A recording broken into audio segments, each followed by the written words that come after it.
Our first stop of the day was just in front of the entrance to the national park at Mirador La Confluencia, where we got a nice view down to the Rio Baker below and could read some information boards about the area's history. Then we headed along the paved road into Patagonia National Park, passing lots of guanacos on both sides, before arriving to the visitor center to be greeted by even more guanacos.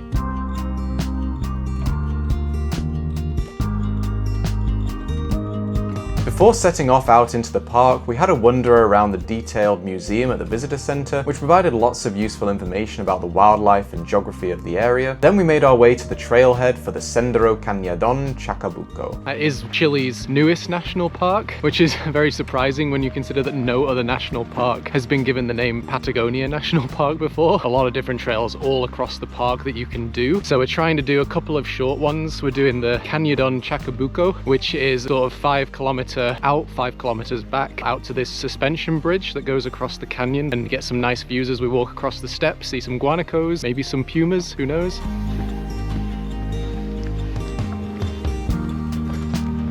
The trail across the Patagonian steppe was mostly flat and very easy to follow, with gorgeous views of the mountains all around us. Feeding guanacos roamed across the plains, but the pumas remained sadly elusive.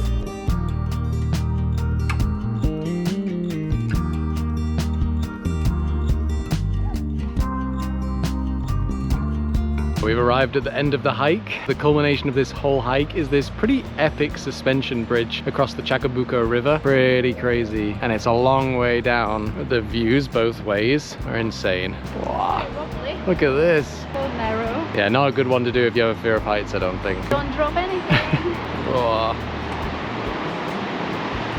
Very wobbly. Wow. Don't walk too fast. Oh my gosh.